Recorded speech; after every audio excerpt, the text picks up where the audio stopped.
เป็นจังไดเด้บ้านvàoผู้เดียวมันแหละให้เจ้าผู้เดียวในมันนึงvàoผู้เดียวมันได้เดียวอย่างไดบ้านนี่สบายดีเด้อที่แล้วมื่นสบายสบาย หรือว่าอยู่ในเฮือนนี่เจ็บบ่โอ้ยน้องสิรับได้ทั้งนี้ยังได้มาติแหละหักผู้อันผู้เจ้าดินนี่ว่าบ่ยังขายอีกบ่อยากขายเลยอ้าวบาสิเจ้าสนใจว่าบ่อยากขายบาดนี้บาจะเอาอยู่ก็ขาย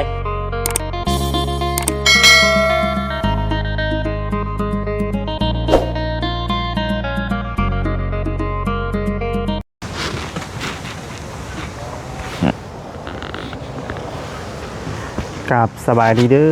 สบายดีและสวัสดีพ่อแม่พี่น้อง FC กันเบิดสู่คนพี่น้องเนาะมาพบกันคือเก่าพี่น้องเนาะมื้อนี้ก็มาเปิดคลิปอยู่กุ๊กเนาะพี่น้องเนาะกุ๊กมาน้ำมุด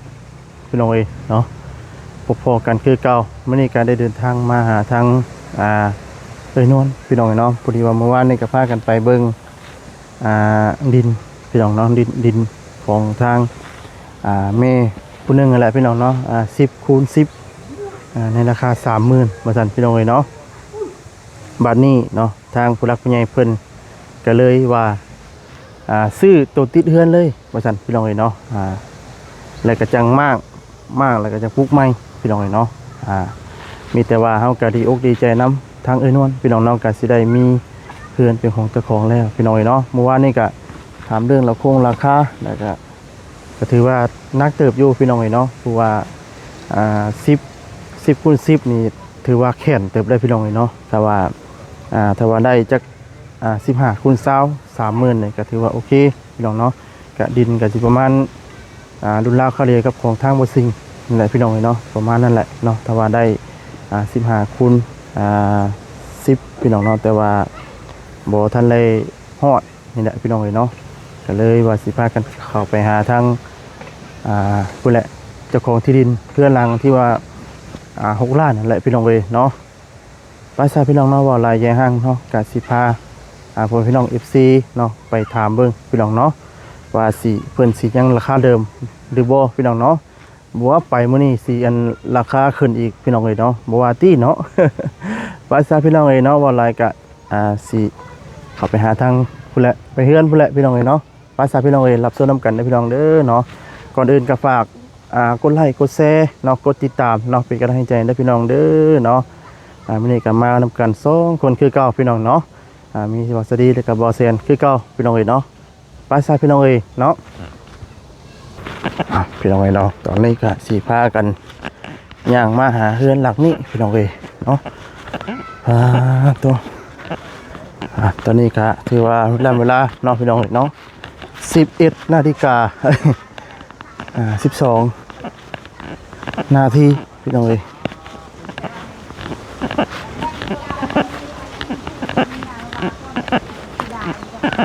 เป็นจังไดเด้บ้าน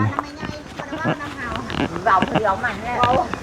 ให้เจ้าผู้เดียวในมันนึงvàoผู้เดียวมันได้เดียวอย่างไดบ้านนี่สบายดีเด้อที่แล้วมื่นสบายสบาย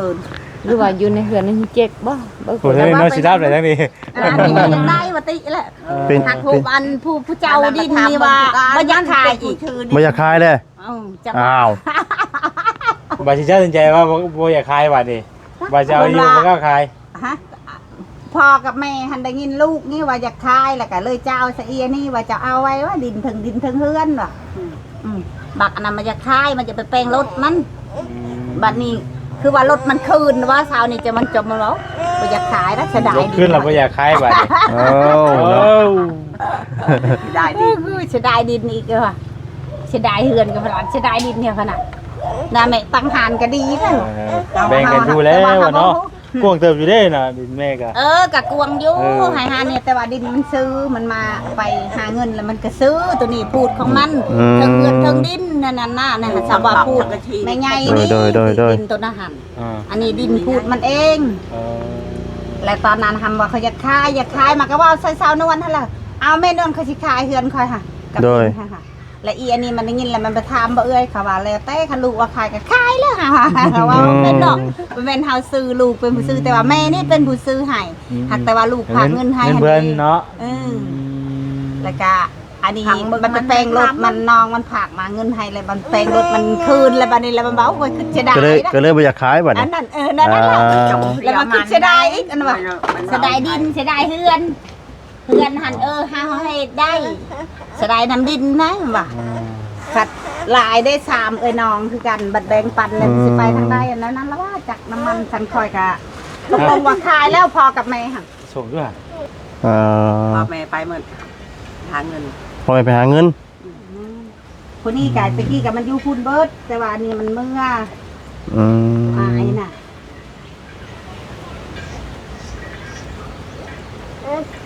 มันซื้อดินเห็ดเฮือนนั่นแน่เห็ดเฮือนนี่แน่ อืม แล้วพอผู้นี้หันกะอย่าเห็ดเฮือนมาจะสั่งที่นี่แล้วยันเห็ดแคบแน่จักแนวใดนั่นแหละเฮ้ยกันด้วยโอ้นม โอ้เพิ่นจะกินจี้เนาะ กินนม แต่ว่าถ้าพังเบิ่งอีนวลไปหนำมันแล้ว อันนี้น้ำให้เลยน้ำเจ้าของ นำลุงผู้นี้ผู้จะขายเจ้าของดินเลยขี่รถไปวันหนึ่งมีรถชุงวันหนึ่งท่านได้ แม่นแหละ จักไปทางใดแล้ว มันไปหาเรื่องเนื้อ หาเล่น เพราะว่า หันตัดสินมาได้ แต่ว่าตอนนั้นเห็นว่าจะขายกะได้ยินลูกเว้าแล้วก็จะขายให้ลูก โดย บัดนี้หันลูกว่าโอ๊ยผิดจะได้เลยที่ตัดสินว่าจะขายกันยันลูกให้อีกเนาะ เพิ่นเนาะ แล้วแต่เจ้าเพิ่น ผมเนี่ยว่าอยากกายหวยเนาะทั้งนี้ก็ถามเบิ้งบ่ล่ะ เนาะ เนาะ นั่นแหละจังหวะ เอาว่าเจ้าของบ้าบ่ขายกับทั้งนี้ก็บ่มีชิดเกือนแล้วเอ้ย พอแล้วคันดินแม่เองคันมีสิทธิ์อยู่อันนี้ดินเพิ่นซื้อแล้วก็บ่มีสิทธิ์ โดย สิว่าได้ได้เพิ่นหายเลยสิไปเอาคืนใส่อีกดินนี่ได้ ดินกันยากคือยังอันนี้ก็ซื้อดิน แม่บ่คุณกับแม่นบ่ดินแม่บ่ แม่นเบิดค่าหัวไปพุ่นแล้วกว่า เฮ็ดเขาตะนี่ซื่อ แต่ว่าดินตัวนี้หันดินพูดหันได้หลักค่ะแดน หลักแดนเนาะ แต่ว่าดินอันนี้หันผูกลูกอันซื้อดินผู้ปลานี่ โดย ผู้นี้เนาะ ผู้นี้ เลยเฮ็ดเรียกวันนี้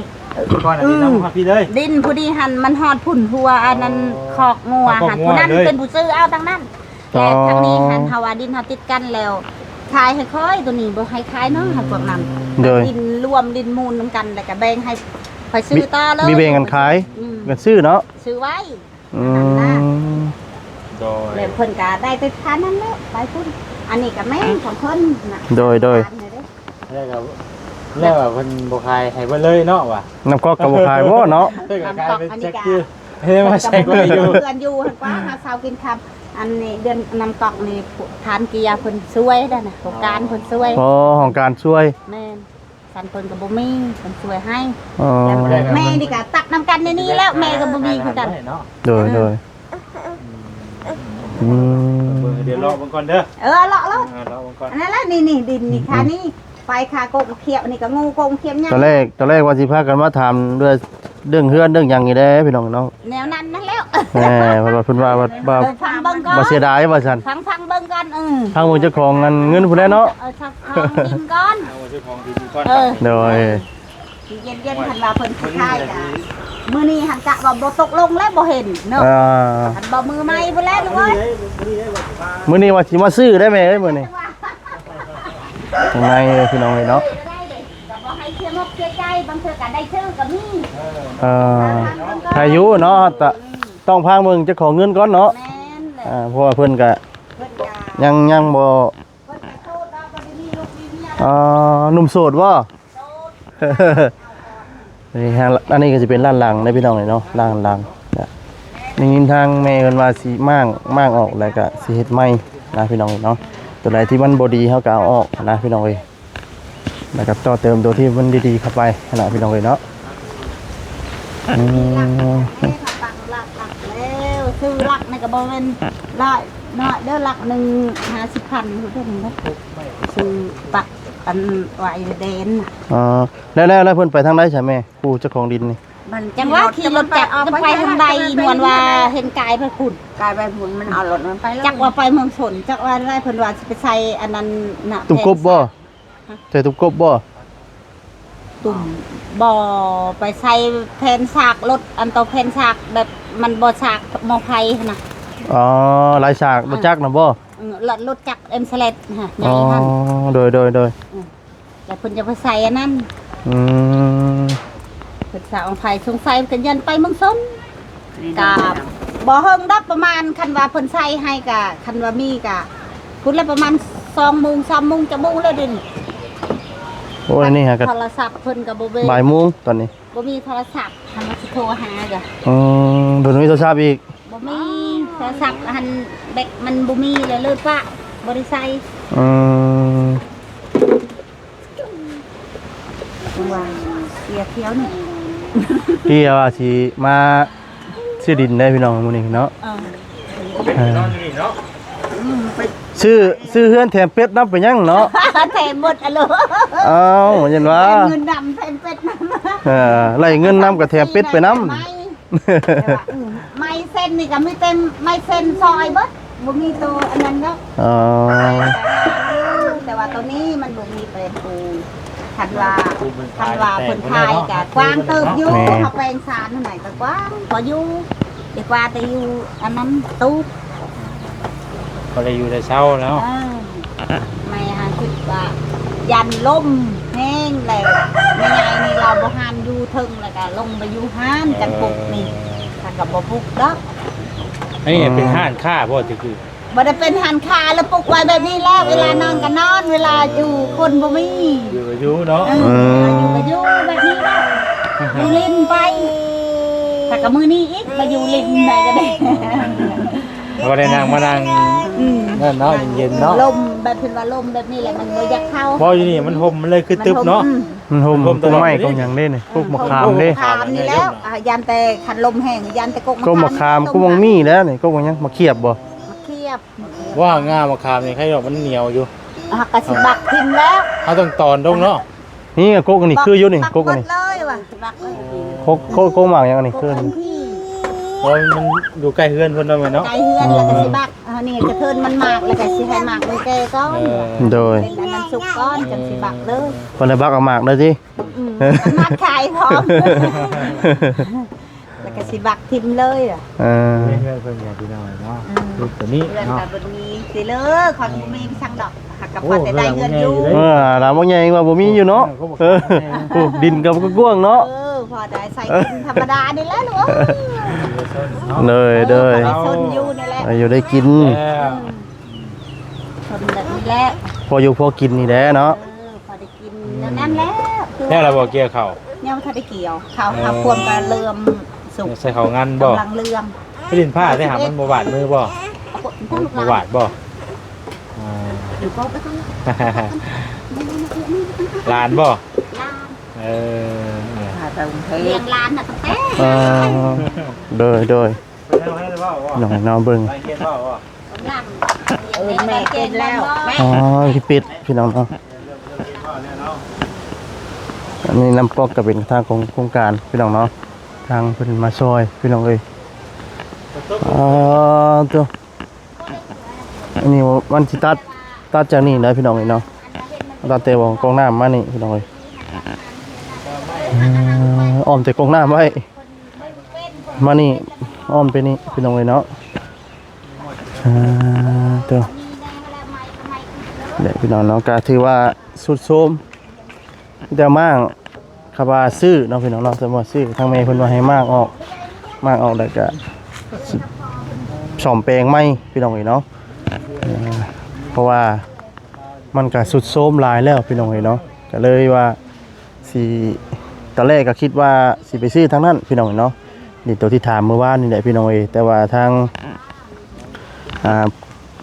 งผู้รักผู้ใหญ่เนาะหรือว่าทางเมย์เพิ่นได้โทรมาบอกทางบริษัทและกับบริษัทพี่น้องเนาะให้มาตกลงซื้อเอาตัวนี้นะลูกเอ้ยว่าซั่นเนาะเอาก็เลยขึ้นมาแต่ว่าขึ้นมาวันนี้เพิ่นว่าบ่อยากขายแล้วว่าซั่นพี่น้องเอ้ยเนาะวันนี้พี่น้องเอ้ยเนาะพูดแล้ววันนั้นก็ว่าบ่ได้ซื้อตัวนี้ก็สิไปหาถามมองตัวนั้นอีกแล้วพี่น้องเอ้ยเนาะว่าเพิ่นสิให้ในราคาลดลงอีกได้บ่เนาะพี่น้องเนาะเพราะว่า10 คูณ 10นี่3มื้อนี่มันอยากสีเติบเนื่องอยู่พี่น้องเนาะก็สินักอยู่ เนาะจักขี้ไร่ก็จัก15คูณ20ก็ถือว่าโอเคพี่น้องเอ้ยเนาะ ใจเด้อหน่อย ตัว แต่ว่า โตมาแล้วเนาะ พ่อกับแม่หัน ยังงาน พ่อกับแม่หันโอเควันสิให้แล้ว คุยกันคือทางเลยเนาะถูกต้องกันเลย เดี๋ยวนั้นแล้วก็คือกองต่อกันจะเอากับบ่คักเนาะ แม่ผมว่าอยู่จ้ะผมม่วนได้เนาะผมว่าอยู่เนาะ แต่อีนวลก็อยู่นำกับบ่คัก แม่นแล้ว พ่อกับแม่หันจากว่าตกลงแต่ว่าลูกผู้เจ้าครองดินนี่เด้จะเปลี่ยนไปแนวใหม่อีกเนาะ มันคือ เพื่อน ตาก าแบบคุณว่าแนวนั้นเขาเข้าใจอยู่ดอกเข้าใจลูก โอเคเดี๋ยวจังจังสิย่างมาอีกเด้อถามไปถามทาง ถามบางทางอันไอ้นวลไปถามก่อนเนาะ โดยขอบใจแม่ขอบใจเด้อ ไปใส่พี่น้องเลยเนาะเนาะกะสีกูแหละย่างกลับคืนบัดนี้พี่น้องเอ้ยสีย่างกลับคืนไปหาทางเลยนอนเราถามผู้แหละพี่น้องเนาะทางอ้ายอันผู้ถามมื้อนั้นแหละพี่น้องเอ้ยเนาะแต่ว่าเราบ่ฮู้ว่าไปทางใดว่าซั่นจะขี่รถไปทางใดเนาะเพิ่นน่ะบ่ซั่นเข้าในเมืองว่าซั่นจ้ะบอกว่าสิเสียเที่ยวอีกบ่เนาะพี่น้องเอ้ยวันนี้ก็ได้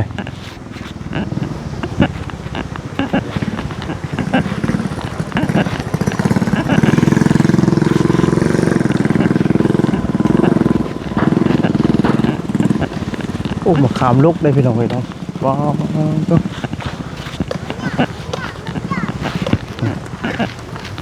เป็นวางมะขามลงเลย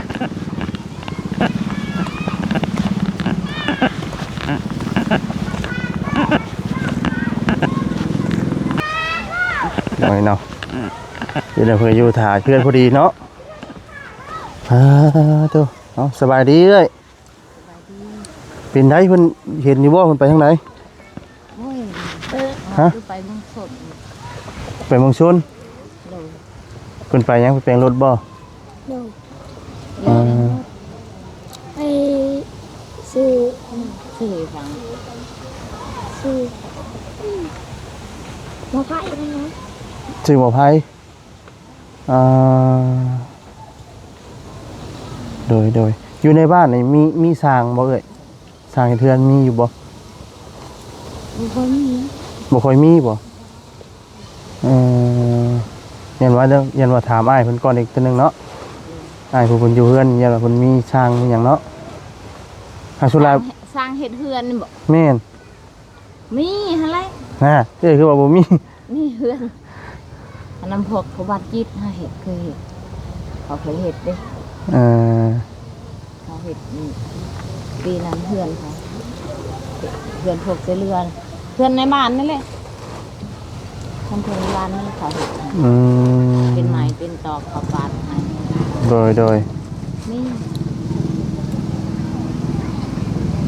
อีดนบ่เพิ่นสิมาเนาะถ้านี่ก็บ่ฮู้ว่าจักเพิ่นสิกายให้ได้บ่ เบียร์มา บ่รู้ว่าสิกายให้ได้บ่เนาะ ได้อร่อยทำยังไงเปียอันเจ้าฮะได้เนี่ยกระเตียอันเจ้าฮะค่ะเหอะใครคนมีโทรศัพท์ แปลงไรก็บ่มีตัวทรัพย์สื่อสารเนาะ ฮะเดือบไปไหนทำไมน่ะเดือบไปไหนทำไมจะเดือบอ่ะ เราคายลูกเราคายเรามาหาคอยหา2-3เทื่อเลยหาคอยบ่มันใจนำลูกคอยต้องทำพ่อแม่เขานั่นแหละ แล้วเราก็พาลูกชาย ไปเมืองสน ไปเมืองชน ไปเมืองสนใกล้ๆเย็นหน่อยมันก็มา ถ่าก่อนจะน้อยเนาะ โดน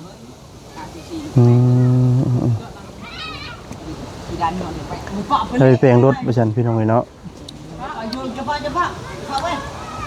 ได้กินข้าวกินน้ำซ้ำปลาแล้วเบ้ย กินแล้ว ได้กินให้ทั้งอ้ายคนไปทั้งได้อย่าอ้าย หัวนอนบ่มาแต่เลี้ยงหัว นอนบ่อายลุงจ้ะลุงบ่ เรานอนน่ะกะปลาเรานอนก่อนเราเมื่อยเนาะแล้วยังถามเราไหมพี่น้องเลยเนาะแล้วก็นอนผู้เดียวพี่น้องนอนลมโสดที่กัน นอน ยาเพื่อนแล้วน้องเลยให้เพื่อนนอนก่อน เราก็แบบเมื่อยมาแต่เลี้ยงงูเลี้ยงควายเมื่อยเนาะ หาเห็ด หาเฮ็ดบ่ งัวผูกปะ ได้อยู่บ่เฮ็ดกับไปหา ได้เห็นขายให้เรา อืม 10,000 ได้10,000เฮ็ดหยังจนหลายออกทันนี่ เห็ดไข่ เฮ็ดไข่ เลย อืม